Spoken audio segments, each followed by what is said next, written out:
दिल्ली की सर्दियों की बात ही कुछ और है। लेकिन कभी कभी सुबह का जो घना कोहरा होता है ना, वो अपने साथ सिर्फ ठंडक नहीं बल्कि कुछ ऐसा लाता है जो बहुत बहुत भयानक हो सकता है। आज की कहानी एक ऐसे ही कोहरे की है जो सिर्फ रास्ता नहीं, हकीकत को भी धुंधला कर देता है। अब ये सिर्फ एक सवाल नहीं है, ये एक चेतावनी है। एक ऐसी चेतावनी जिसे याविन और उसके दोस्तों ने पूरी तरह से नजरअंदाज कर दिया और जिसकी कीमत उन्हें अपनी असलियत से चुकानी पड़ी। तो कहानी की शुरुआत ना बड़ी सिंपल सी है। याविन और उसके दोस्त दिल्ली के उस रोज के पोल्यूशन से तंग आ चुके थे। उन्हें बस एक छोटा सा ब्रेक चाहिए था। तो प्लान बिल्कुल क्लियर था। याविन, रिया और रवि, तीन दोस्त शहर के धुएं से दूर हिमाचल की ताजी हवा में सांस लेने के लिए निकल पड़े। सुबह सुबह 4 बजे की कैब बुक की ताकि शहर की भीड़भाड़ शुरू होने से पहले ही वो सुकून तक पहुंच जाएं। जो ड्राइवर मिला वो भी बड़ा खुशमिजाज था। कुछ ही देर में उसकी उन सबसे अच्छी दोस्ती हो गई। माहौल एकदम लाइट था, जैसा किसी भी नॉर्मल रोड ट्रिप पर होता है। लेकिन फिर सुबह के करीब 8 बजे 4 घंटे के सफर के बाद उनका सामना होता है कोहरे की एक दीवार से। ये कोई नॉर्मल धुंध नहीं थी। ये एक ऐसी ठोस सफेद चादर थी जिसके पार कुछ भी देखना नामुमकिन था। ऐसा लग रहा था जैसे सड़क आगे जाकर खत्म हो गई हो। लेकिन कोहरे से भी ज्यादा चौंकाने वाली चीज थी ड्राइवर के बर्ताव में आया बदलाव। जो आदमी कुछ देर पहले तक हंस बोल रहा था, अब उसका चेहरा एकदम सफेद पड़ चुका था, जैसे उसने कोई भूत देख लिया हो। और फिर उसने ये चेतावनी दी।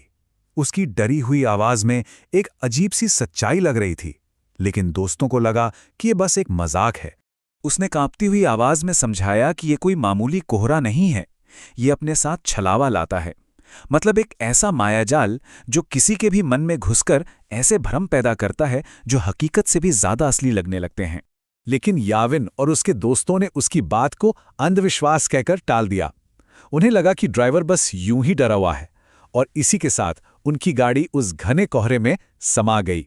कोहरे के अंदर जाते ही रिया को अचानक घुटन महसूस होने लगी। घबराहट में वो ड्राइवर की चेतावनी को पूरी तरह भूल गई और ताज़ी हवा के लिए उसने गाड़ी का शीशा नीचे कर दिया। उसे ये अंदाज़ा भी नहीं था कि उसने हवा के साथ साथ कोहरे के उस छलावे को भी अंदर बुला लिया था। और जैसे ही रिया की नज़र वापस कार के अंदर जाती है, उसका खून सूख जाता है।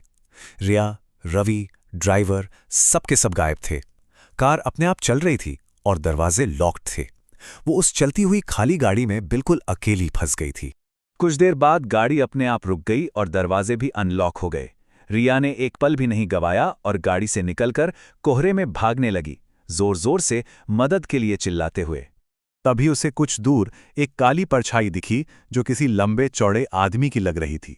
उसे उम्मीद की एक किरण दिखी कि शायद कोई मदद के लिए है, और वो उस परछाई की तरफ दौड़ने लगी। पर इससे पहले कि वो उस तक पहुंच पाती, उसे अपने ठीक पीछे किसी के होने का एहसास हुआ। उसने हिम्मत करके पीछे मुड़कर देखा और उसकी सांसें जैसे थम गईं। उसके ठीक पीछे एक 12 फीट लंबा काला साया खड़ा था।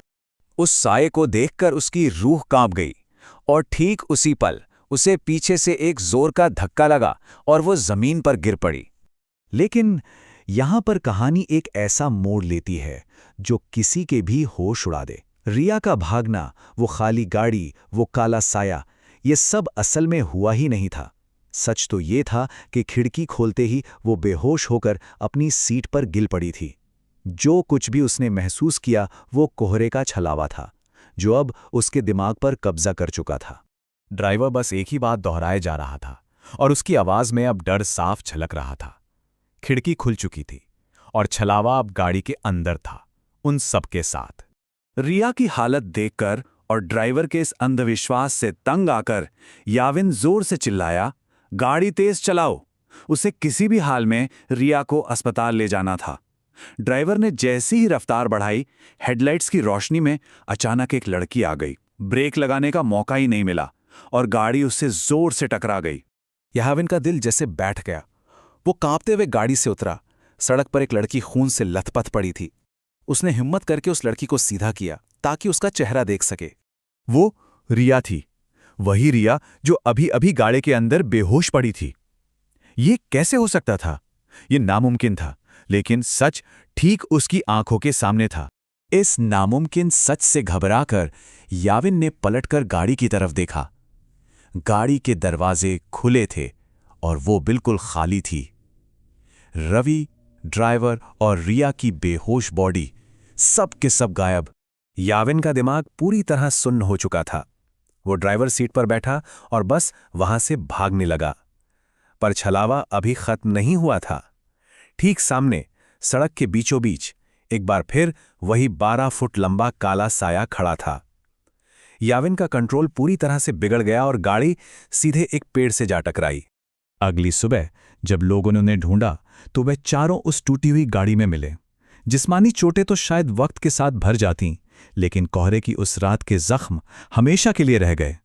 याविन ने अपना मानसिक संतुलन खो दिया और रिया, वो कोहरे से तो बाहर आ गई, पर वो काला साया हमेशा के लिए उसकी परछाई बन गया। तो सवाल यही उठता है कि अगर कोई कहानी सिर्फ एक भ्रम है, तो क्या वो एक असली घाव छोड़ सकती है? क्या डर सिर्फ हमारे दिमाग का एक खेल है, या कुछ साए इतने गहरे होते हैं कि वो हकीकत पर हमेशा के लिए अपनी छाप छोड़ जाते हैं?